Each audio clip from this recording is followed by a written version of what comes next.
C'est le cas de cette jeune fille de 18 ans, de cette étudiante en langues orientales qui vit dans les beaux quartiers de Paris. Un témoignage étonnant aurait-il été possible il y a 5 ou 10 ans? Pour l'instant, je suis dans une période de consommatrice compulsive. Ça veut dire qu'on consomme, et on tient un cahier où on écrit les noms des mecs qu'on s'est tapés avec 5, 10, 15, 20, 30, 40. Qu'est-ce qui t'excite? C'est le fait grosso modo, d'être embroché comme un morceau de viande, quoi. Ça veut dire baiser comme des bêtes, tout simplement. Parce qu'on n'est pas forcément en couple, on n'a pas forcément envie d'une relation d'amour. Parfois, on a juste envie de se faire défoncer, quoi. Mais c'est exactement ça. Je cherche pas à connaître la personne, je cherche pas à connaître ses centres d'intérêt. En général, on brûle les étapes, c'est droit au but, droit au lit, en fait. Et puis une fois que c'est fait, je vois pas ce que je peux apprendre d'autre sur cette personne. Aller au cinéma Non. Aller boire un verre Non. Dîner avec des amis? Avec des amis, mais pas avec celui que je baise. Et le présenter à tes amis non plus? Non. Ou à mes copines pour le faire tourner, quoi, mais... Je suis partie en mode débauche et j'arrive plus à en sortir. Peut-être que j'ai pas envie. Peut-être que j'ai pas trouvé une personne bien. Mais c'est vrai que je leur donne pas beaucoup de chance aux mecs. On va sortir ensemble et puis je vais dire bon écoute, on a couché ensemble, je m'habille, salut. Parce que ça t'intéresse plus? Non, parce que ça m'intéresse pas. Parce que j'ai eu ce que je voulais. Parfois on inverse les rôles, parfois c'est la fille qui prend le rôle du connard en gros.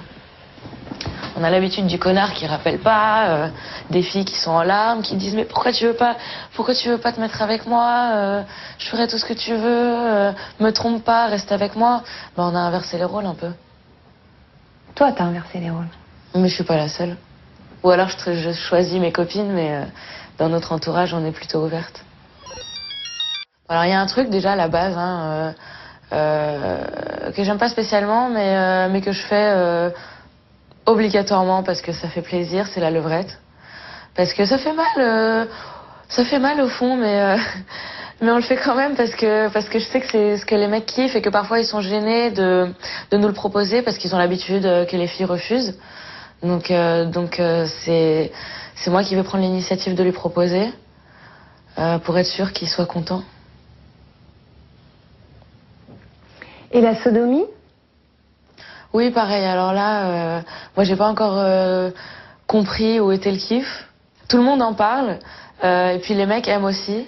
Donc, je le fais d'une part pour que les mecs prennent leur pied, et puis d'autre part pour voir aussi où est-ce que je peux prendre mon plaisir. Mais tu te forces quand même, du coup, parce que tu dis... Ouais, bien sûr. Bah oui, parce que on se force autant que quand on fait une nouvelle position... ou un truc à plusieurs qu'on n'a pas forcément envie de faire, parce que voilà, on se force, parce qu'il y a des trucs à essayer.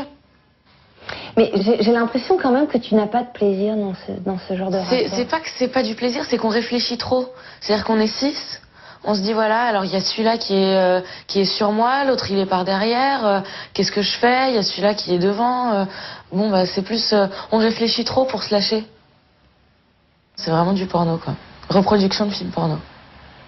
Dans le rapport sexuel, il faut que le mec il soit comment pour t'exciter?